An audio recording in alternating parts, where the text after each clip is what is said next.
In front of me is ULEFONE Armor X7 Pro, and today I would like to show you how you can add photos to text message.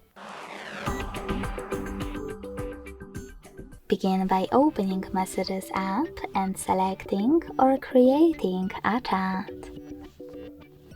Then tap on this little icon of a camera and the photo at the bottom left corner. And if your photo is recent, tap on it right away to attach it.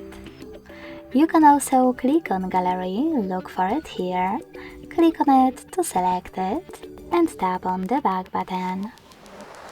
You can even click on Gallery, select Folders, and look for your photo in Recent Files, in one of those apps, or by tapping on those three lines at the top left corner in one of those sources.